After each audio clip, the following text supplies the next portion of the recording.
with just full body. One we always recommend is like a 5x5 type program that will focus on progressive overload specifically and trying to increase the weight over time in each one of those lifts. And it's not a huge investment, 3 days a week, full body, each workout, maybe an hour, depending, and just start there and continue to, progress from there. But I think now what we're talking about with social media or just the internet in general, where there's so much information is online, I think more than ever, people start to overthink things. Everyone, but what, how do I optimize my training even more? Because it's 2025, there must be all this new science, which is true to a sense, but a lot of the science might only have 10 people that they're getting their information off of. So it's like, okay, well, protein is said that you can have 1.2 grams per pound of body weight, or well, this article says you shouldn't go over a gram, you should have maybe 0.8 grams. And then now new research says, oh, well, now it doesn't even matter. Now you can have much protein as you possibly can eat, and it's fine. So like once you start kind of getting into that and start, one, you won't start because you're like, well, once I understand it, then I'll start. Once I finally get the perfect formula, the perfect protein, the perfect exercise, the perfect, to really try to get the most complicated exercise routine. It's the whole paralysis by analysis, right? Where you start to just get paralyzed with so much information, and then you think everything you're doing is wrong. So you start doubting yourself. So I think we had the benefit of starting out in a way without any of those influences like the internet or social media. Yeah. We had our dad, we had maybe some old muscle magazines, and we just started doing it. And yeah, of course we probably did a lot wrong, but we still got benefit from that, right? Yeah. Because anyone who's just starting out, being kind of those noob gains, they call it, they're going to see benefits almost no matter what. And as long as you're trying to perfect your form and you're not like injuring yourself because maybe ego lifting or improper form, you're going to see results, no matter what. And then you can slowly fine tune from there. But I think that's what our advice would probably be, is just... Yeah, to add on to that too, Brandon, I would say it's like, us using the example, we're talking about video games, and I like to try and almost use other examples. I mean, learning a new language, learning an instrument such as like, the guitar, even playing a game like a MMO. You could look at someone who's advanced and two things might happen. One, you may immediately hit that wall and go, God, I could never be as good as that guy. There's just no way. I mean, it's just not humanly possible. Or you could even look at, maybe to use another example, like a video game, and you could go, okay, well, they're using like an aim bot to be that good. And that's what I think the fitness industry is so plagued with is, of course, the usage of anabolic steroids, testosterone. I mean, it's just it's more prevalent than it's ever been, really. And that's what's kind of sad, because you look at someone like Jonathan Majors, who, don't get me wrong, looks amazing. I mean, he's like in the top 99% of all physiques. Yeah. I truly, truly believe that physique is achieved naturally, but the thing, it would just take years and years and years to get there, but it definitely is doable. But we've been so desensitized. Now you see a male physique that looks even close to that, and it's like, oh, he's on drugs, and you're like, but that's not necessarily the case every single time. Yeah. It is a possibility, but it's not an absolute. And it's almost like, to use like the video game example, it's like you can be an excellent, let's say, first person shooter player. Yeah. That doesn't necessarily mean you're using an aim bot. You could be, but you could also just be a really damn good player who's invested years and years and years of their life into it. So it is kind of, man, you almost can't get too wrapped up into it, because you get so frustrated and you get so disappointed. And, I know me and Brandon, we've seen guys at the gym, and you just go, how in the hell does that guy look that big? And then you look at yourself and you're like, Jesus Christ, I look like a beanpole compared to this guy. But you can't compare yourself to people sometimes. You just have to be like, damn, I'm working on myself. Yeah. Outside of your father, like what lifters have like kind of motivated or like influenced like your methodologies of training and styles of diet? Because everyone has somebody. I know, like as of late, John Meadows has been a big deal for me, probably for like the past like probably like 2.5 years. But I've worked with, Austin Sims. I've worked with Justin Compton. And then Chris Jones was kind of like the first like just YouTube bodybuilder, but followed him for a few years until I realized that high frequency or high volume was insane, and we were doing it. Yeah, Chris Jones is wild with the high volume. Yeah. So like, That's ungodly. Who's influenced you guys, or methodologies have kind of influenced your thought on training and technique? Well, I gotta give a quick shout out to Chris Jones really quick. Yeah, because, true. Speaking of small business passions, me and Brandon got into this. We had grown up our whole lives, real small town in Oregon. We loved kind of all the stuff we love now. Same thing, video games, movies, and everything. So we were in our backyard doing this. I mean, with a VHS camcorder, let's kind of learn it, So no one was watching. We didn't care. We just did it. It was Before we could post it online. Respect. Yeah. So we eventually kind of did the opposite, is where we ended up moving down to Los Angeles about 2010. And that was right when social media was starting to pick up. I mean, you could have an online presence. Yeah. Well, that's kind of when we had that lightning bolt kind of moment, is we would see certain YouTube channels and we went, that's what we were doing in our backyard. People are just uploading it now. This is crazy. You didn't have to get past that big doorway of, like, let's say the Hollywood executive or whoever, like, you're worthy to come through the gate and make content or whatever. Now it's like, I can do it myself and just upload it to the internet. And if I find an audience, then there you go. I don't have to be allowed by these old gatekeepers to be like, you're allowed to make this stuff. So we just started making stuff and we had a lot of fun. And Chris Jones was one of the first people to go, oh, this is cool. These guys are gave us a shout out on his channel. Yeah. Yeah. So we had kind of hustled for like, I don't know, 6 to 8 months. And then he helped he helped that little snowball grow even bigger, because he was kind of one of our first supporters that went, these guys kind of do it silly and they have this slant on it and stuff. So I just always thought that was extremely cool and generous of him to do that. So big shout out to Chris. Yeah, Chris Jones is legit, because it was one of my influences to say, Chris Jones started off like before, when he was with the Swole Nerd, when he was with Vince G. But if you look back at his videos, man, like they were either recorded on like a cell phone, or I'm not sure if he like got a vlog camera. I know later on he did. But like when they were starting off, man, like he was just with his phone. Like he was just recording off his phone, bro. He was like editing on, Windows editor or anything else. It wasn't something fancy. Guerrilla it was style. Just the fact that he like preached, he practiced what he preached. He gave out advice, solid advice.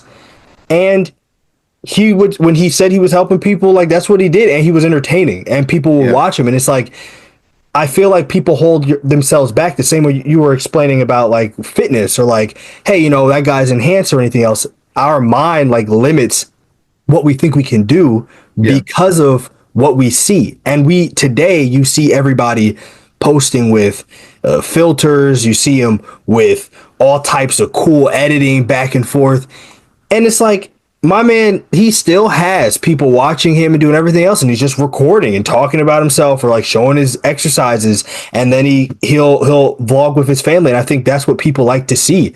And I know I loved when he was like vlogging when he was going on vacation, or when he would vlog with his family on like Sunday fun days and everything else. It's like, bro, just start.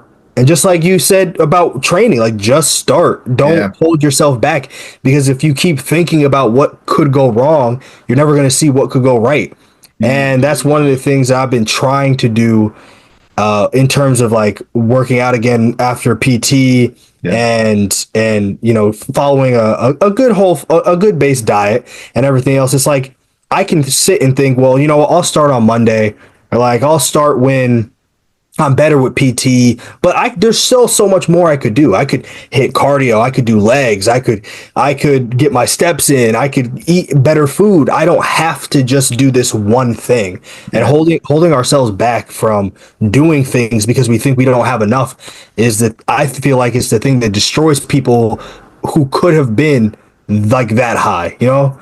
Yeah, I've been trying to do that. So that was definitely like a kick in the pants. You know what I mean? Like, hey, you gotta do this. Oh yeah, definitely. And everything comes back around. I think with the rise of AI and artificial, I mean, now, you get on a website and it wants to pre-fill in what you're about to say, and it wants to set your mood, happy, sad, joke. And you're thinking, where's the human identity here? And whenever that starts to happen, and this is what's so cool about like humans by nature, you always are drawn to other people. So if you notice anything's fake or anything's off, you're like, no, I don't know. And doing something as simple as like vlogging and like you said, that like super raw human element, people are drawn to that because they go, that's real. That's an actual person doing that. With you guys, both of you, like the great thing about both your videos is that it's informative and equally entertaining. Yeah. Like at the same time, it's informing, cinematic, and someone wants to be my friend on the Buff app. There we go. Okay, nice. And score. We appreciate that, Galen. Thank you. And download the Buff app now available on Google. We're putting a link. I'm putting a link below and everything. That's a guarantee. But yeah, so it's informative as it is entertaining. Like we're saying before, Brandon, that 50s video was awesome, and just having. It was one more comment I liked is like, hey, I'm not going to focus on some of the terrible things that were happening during that time, but some of the really cool things. And I still got to show my dad that because I gave him a link to your channel. But cool. that was. But you guys' videos are equal of both, and a giant wooden dumbbell. That's dope. But it's nice that we get an opportunity now on like your guys' podcast to go into it more. I mean, that's even something we've struggled with because we always love like the entertainment aspect and kind of like getting bigger. And we always felt like, well, just like we grow our bodies bigger in the gym, we should try to grow our content. Mm. So there was a period of time, I mean, man, we were, especially when we lived down in LA, we were getting like camera crews and we were getting other actors and we were putting a lot of development time. And, of course, with that comes more money and everything. But then something you notice, because you keep telling yourself, well, we have to always get better. We have to, But sometimes that had the opposite effect because you almost get too slick.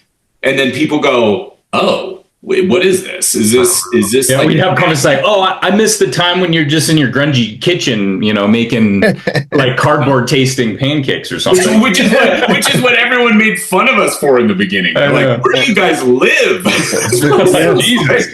Don't judge us. I know, right? We're broke. It always does that, like that 360. It's like they judge you for not having.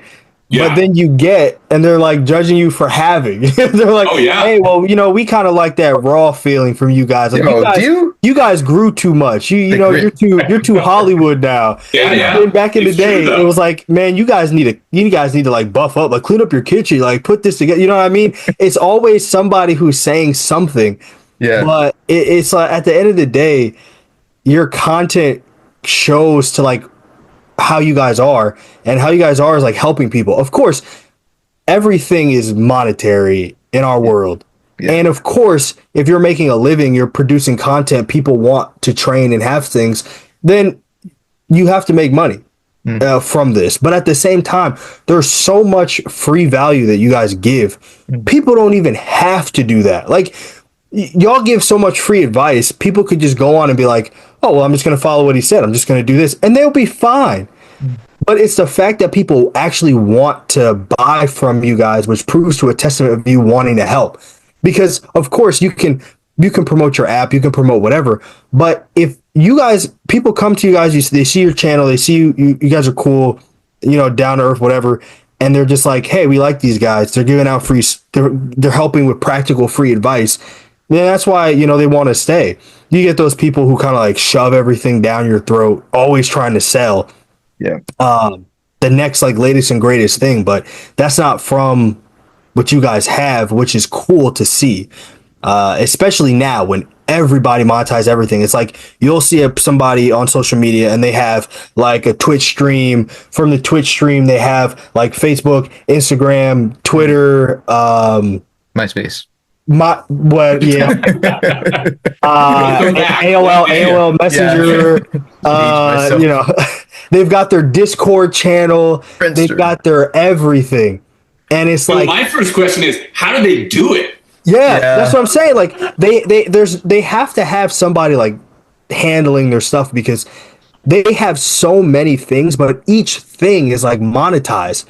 And at that point, even like I don't if you guys know like who Kai Cenat is, or like the streamer. I guess he's like one of the really, really big streamers. He has like movie stars come on his I guess his stream on Twitch or anything. And no, this is no insult to him or anything. It's just in the sense of like his life is basically lived on recording. You know, like if you're recording 24 hours of yourself or like 72 hour stream, you're on stream every day, like playing video games and just people are watching you or you're doing other things. When do you ever have a moment to just be you? You don't. And it's like that monetization is always like that middle balance. You guys have families, you're with your family and people see that. And I think maybe appeals to a middle audience. I don't know how the demographic is, but I feel like people like us appreciate that from y'all because it's not just something that feels forced, Yeah. Well, thanks. Yeah, I think that can be a super dangerous thing is if your identity is tied too much to, like you were saying, the streaming. It almost reminds me of it's like the modern day equivalent of like rock stars back in the day where when they would get off stage and they would go home and the tour's over, they wouldn't know what to do. They're like, who am I? They had no identity. And I feel that can be very scary because you're so tied to, oh my God, on my Twitch stream, I have 20,000 people watching, So if you don't have those 20,000 people watching, you're like, I need that validation just nonstop. And as you were saying, Sean, I think that's the importance of having like the friends like you three and having the family and having that like, okay, cool. I do have this other outlet to be myself. Yeah. Let's circle back real quick to RPGs. I gotta ask because my son just texted me, ask them who are their worst bosses in RPGs. Like any bosses that gave you nightmares? Well, to play off Final Fantasy VI, Kefka was. Yeah. Dude, that guy. The world, bro. Yeah, he took over he's the only one who took over the world. Oh yeah. Legit. For a reason. I think he's probably up there. I think I think when I was young, I think Bizarro Sephiroth gave me problems for some reason. And did you have the problem, Galen, where you would just rush through it too much without grinding? I didn't know what I was doing because I was exactly. I feel like that was like every kid in the 90s and early 2000s. You're like, I don't know. I'm just playing the game. I just sort of flummoxed my way through and just finessed, and I just picked. He looks cool. I'm gonna pick this one, but no strategy, behind. And that was me playing Knights of the Old Republic when I couldn't really read. Oh no! What's all this stuff on the screen? What is that? Playing a BioWare game you can't really read is not a good. Yeah. Talk about being thrown into the fire. I'm like, yo, it's Star Wars, right? And there's Knights of the Old Republic starts. There's like barely anything like resembling Star Wars in the beginning. Yeah, it's like, where's did you guys ever play Pokemon growing up? Like any of the old ones? Oh yeah. Yeah. Uh-huh. So back in the day, of course, when it came out, like, again, I'm not reading anything. Like, I don't know what the story is. I just know I'm catching these things and I'm making them fight. Like, I didn't think of type matchups, what's weak against anything. I just picked the one I thought was cool and I'm like, oh, that one's higher level. So I swatch them out, But I recently went back to playing some of them.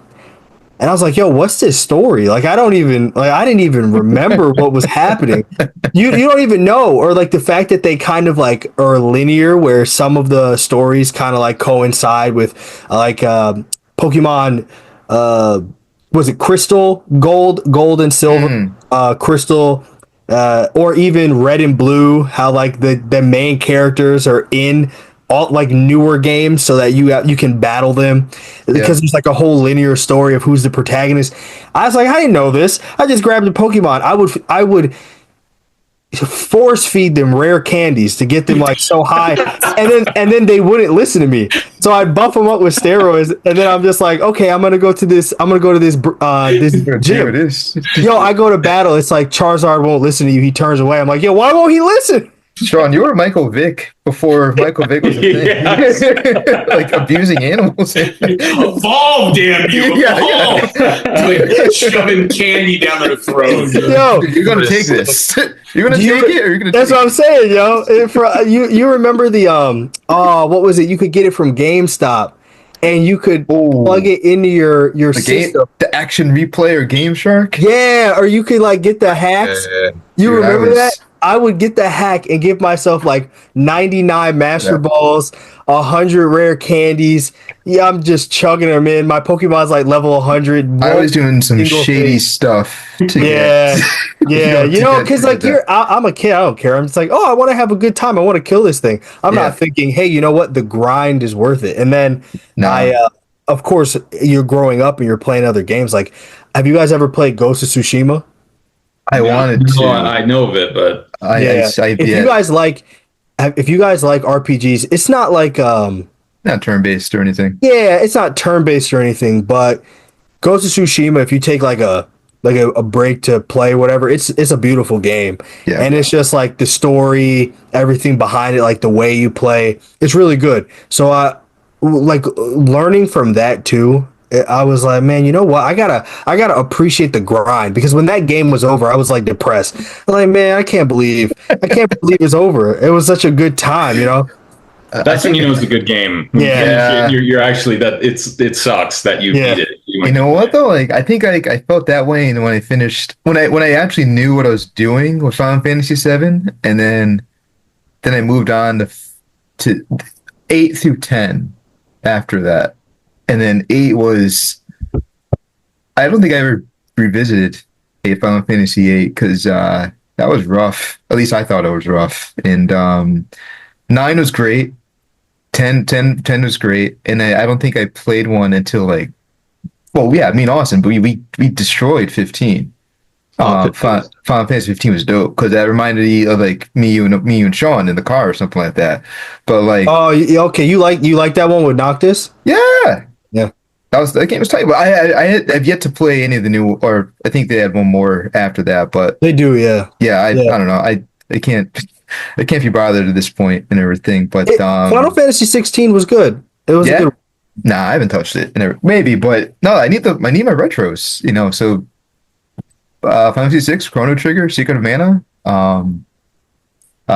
whatever others on PlayStation 1. That's like the golden eras of that stuff. Yeah, man. I know RPGs all day. And the soundtracks too. I was gonna say, it's funny how much especially at a younger age, how those can stick with you. You almost kind of look back on it like you lived through it in a way. Yeah, because you have so many memories attached to it. Like music, just the feel, the way that it gave you those feels. Yeah, I think I rage quitted a couple times for some of these games, like back then, because again, just let me just hit X and hit X again or A, and I'll win, right? And not I get wiped out or something. That was me playing Wukong. I'm terrible at like Souls-like games. So Elden Ring, have you guys played Elden Ring before? You know, I never have, because I can tell that's the kind of, there's certain games where I don't even like playing them. I actually almost hate them, but I have to beat them. And I can see that from a mile away with that one. I'm like, I'm not. Yeah, Elden Ring broke me down mentally, because I remember basically coming out of the tutorial. Yeah. And it opens up into the broad world. Oh, and it's that big knight on the horse, like straight ahead? Yeah. So I'm sitting here like, okay, cool. You know, I'm walking through a field, and I see some enemies in this like marshland. So I'm like, all right, I'm gonna sneak up on him, get my experience. A dragon comes flying down, burns all of them, lands right in the middle, and now it's like you have to fight this. I just got out of the tutorial. I'm level 1. I was like, I'm done. I turned off the game. I've turned off the game. I never played again. I've never touched that game ever again. You're like, I'm not in Pallet City anymore. Yeah. I was like, I'm done. I'm not doing this. It's the same thing like Wukong, the new Black Myth Wukong, man. Oh yeah, I got farther on that one, but that is so hard. I'm like, how? Like, I just got here. Why is it this hard? And there's no difficulty level. It's just like, well, skill issue. Oh yeah. I feel like those guys back in the day just didn't really care much about us. Like as far as accessibility, like you spend $60, so or $50, whatever it is. So you're gonna eat it. Yeah. Yeah. No, that's why you just like knuckled down and did it, because you're like, I just paid $50-$60 for this. Yeah. And I can't ask my dad for another. That's my game for the year. You're kidding me? Yeah. No, I think some games just gave me closet nightmares. I had one on the tip of my tongue. I was thinking of RPG, and now it's gone for me. But like, Final Fantasy Tactics. It was okay. Fire Emblem vibes. Yeah, exactly. Same thing. I got in when I was like 6th grade. I didn't know what the heck was going on, and I didn't understand anything. I think I rented it from Blockbuster or something at the time, and like I think.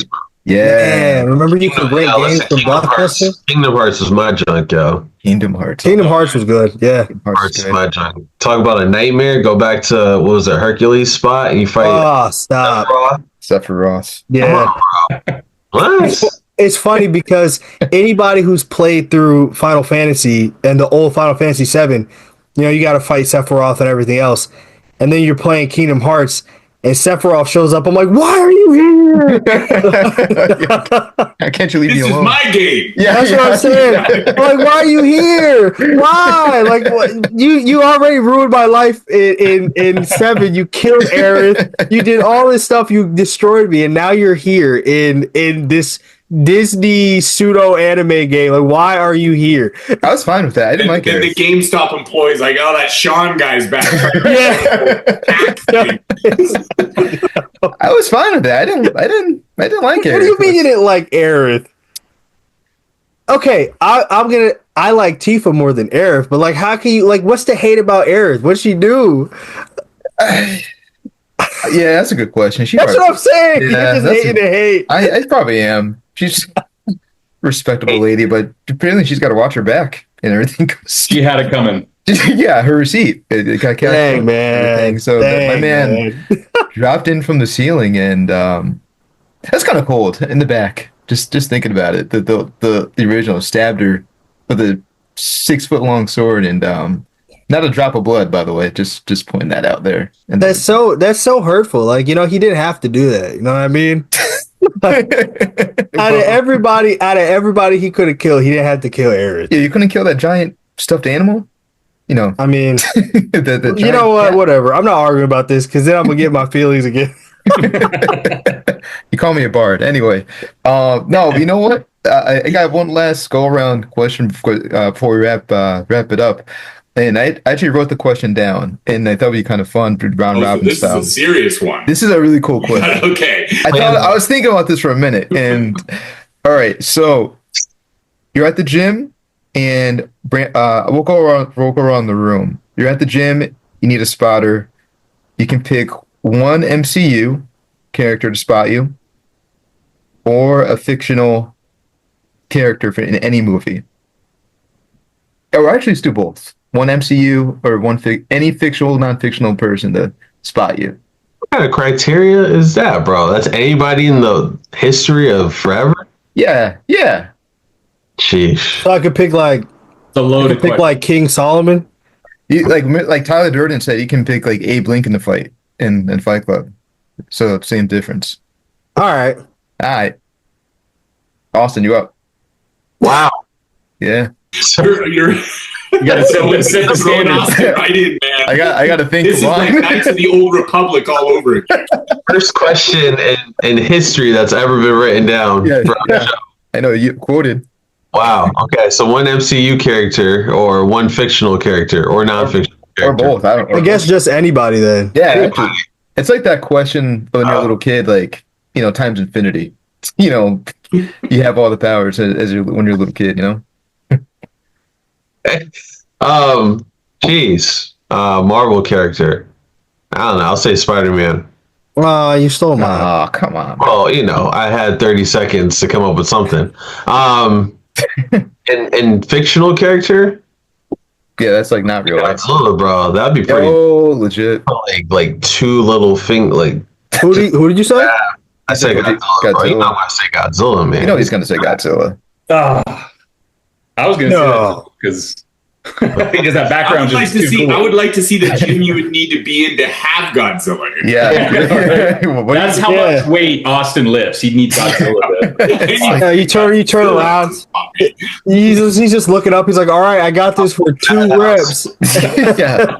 Just the tip of his nails just kind of grabs the barbell for that last rep. You know how it is. Now, for the last rep, you're telling him, you're like, don't touch it. You're like, I got it. It's a pretty big barbell.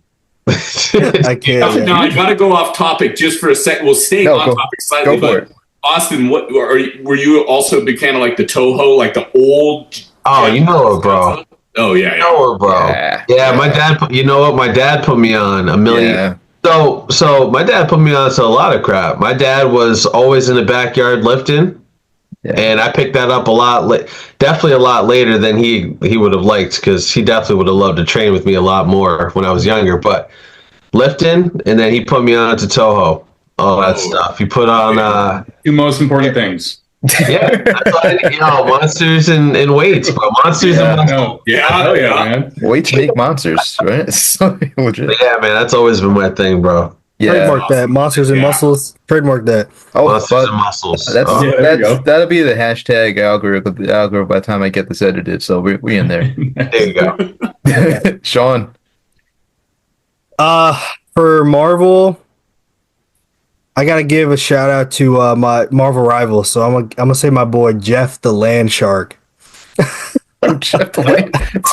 He's my main Marvel rivals. If you guys play it. So I gotta pick Jeff the Land Shark. And for nonfiction, I don't know, man. I know. Just pick. I'm gonna say Caesar from Planet of the Apes. Oh, with the new movies? No, yeah, the one with what's his name? James Franco. No, yeah, the ones with James Franco. Yeah, I gotta say Big Daddy Caesar, bro. Nice. Non-fiction? Fiction, yeah. Wait, so was it fiction, non-fiction, and Marvel? It was just Marvel and fiction or non-fiction. Do whatever you want. Oh, either or. Oh, okay. So then, yeah, those two. I'll pick Jeff the Land Shark and Big Caesar. Dang. All right. That's an eclectic group. I know. Yeah. It's like I would like to see you 3 rolled into the gym. For that matter, Austin and Godzilla. And then he's with me. Yeah, exactly. No guest pass. Pull in Madhouse. You're like, yo, pull in a Planet Fitness with Godzilla, bro. I would have him stomp Planet Fitness. Right? Yeah. Maximum weight 60 pounds on a Yeah, on the barbell. Don't think. Yeah, most definitely. All right, I'll take mine. So I'll say MCU. All right, I mean, sort of count. Maybe it doesn't count. I'll say Juggernaut. Juggernaut. I'll say Juggernaut. I'll say on some, and then as far as fictional character, I'll say it's almost a 2-for-1 deal. Again, Tyler Durden. And he probably won't help me. He's either going to smoke a cigarette or have a schizophrenic episode, and start swinging at the air or something like that. But he'll probably spit out some philosophical. You're correct. Yeah, right. Even if I see last rep, get you a little mentally prepared. Yeah, and then spray baby oil on himself or something like that. See, that's why you got to be careful with who you pick, because they're not going to help you. This is true. I don't know. Yeah, I'm not sure Juggernaut's going to He runs, he can't stop. So like he's probably good on cardio. If anything, because Juggernaut's dope. I'm just saying. Even the comic He's strong books, enough. That's good. legitimate. Bands of Sidorak. Brandon, what are your thoughts, man? It's funny. You brought up a good point. Like, who would help you? Obviously there's like really cool characters you just probably want to hang out with, but who's going to be in the gym to be there mentally, physically, to kind of like help you out, get you pumped? I was kind of thinking, you brought up a good, like maybe Professor X to spot me. Not only can he just, levitate the bar if I need it, but I think he would give me some good solid advice to get me mentally prepared for the set. He's just so calm, so collected, he's a teacher, so I thought maybe that would be a good pick. But that's true. For the character, it's funny you said Caesar. I was thinking maybe like Bigfoot from Harry and the Hendersons. Oh wow, I love that character, man. Kevin Peter Hall is like my freaking hero. I haven't heard that in a long time. That is funny. Okay, that's legit. Yeah, we're going with the monsters, yo. We're going. Hell yeah! Awesome, good job, man. There you go. I was laughing though. I didn't mean to cut you off, but have you all seen the old X-Men series? X-Men, what, 94, right? Or 92? The redo.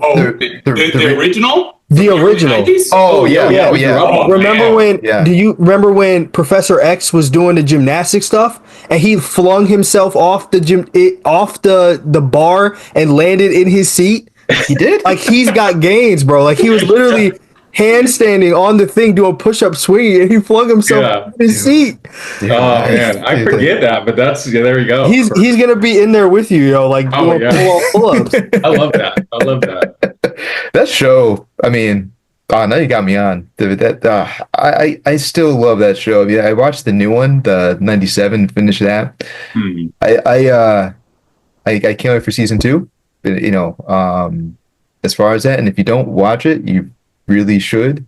97, because that junk is tight and everything. Yes. So yeah. Is that Galen? Is that like on Disney Plus? Is that like exclusive? Oh, okay. Yeah. I haven't seen it yet. I would love to see it, but I haven't seen it yet. I was watching it like I think it's like 10 episodes, but I was watching that show like every morning before driving my son to school, and then but it's over with. But no, totally worth it. I got him hooked on it. I can't get my wife. I call my wife. We call my wife the professor, because she's a therapist. And Austin always tells her to get out of his head, and everything, stuff like that. But yeah, just saying, we'll shout out. So Hudson, what are your thoughts, my dude? I gotta stay with the X-Men, man. I mean, X-Men. I love Marvel, but it was always X-Men had the softest spot. Yeah. I love the characters and the team and everything. But I gotta go with the evilest bastard in the X-Men universe. I gotta go with Mr. Sinister. He is the worst. He is the worst. I would love to train with him, because he would be like my id. It'd be like the id and the ego. He wouldn't hold back. No.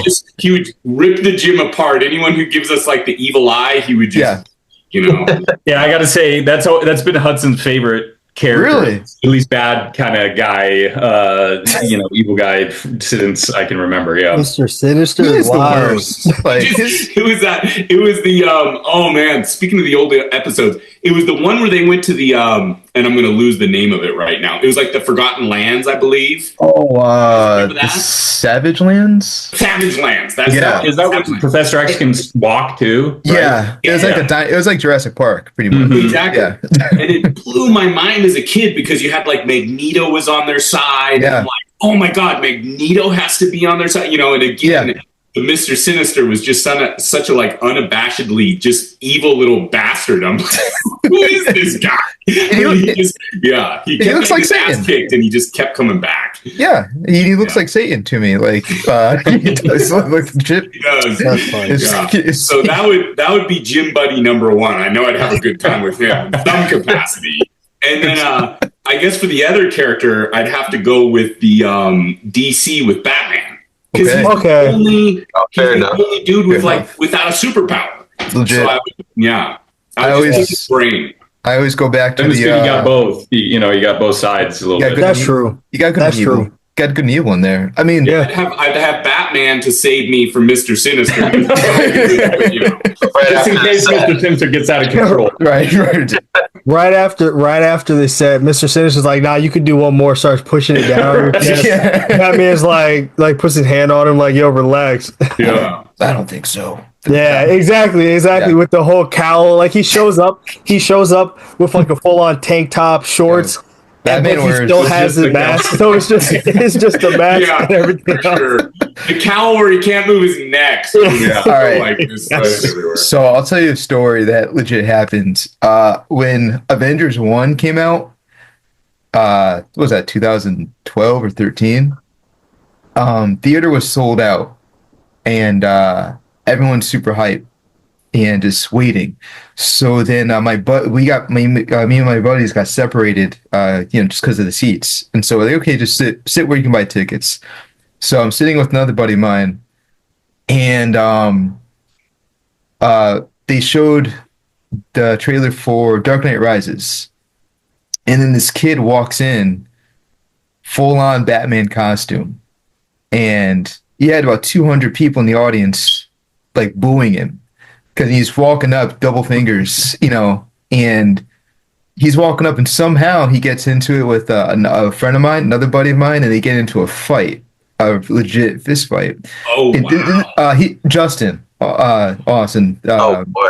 And Justin, I was on the other side of the theater. I didn't know what happened. And so then he does the schoolboy thing where he takes the cape and puts it over him, and he just starts throwing uppercuts and beat up Batman. Oh my god!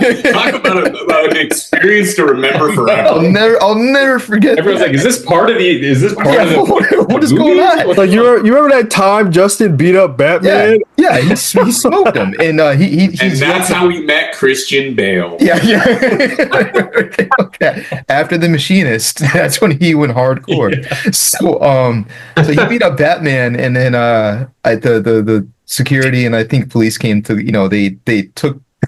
they took Batman away, and they gave Justin a warning, because don't do that again. Don't uppercut Batman. Don't beat up Batman. Yo, my man, they caught Justin hauling uppercuts at Batman and like kicked Batman out. Kicked Batman out. It's almost Dude's a victim.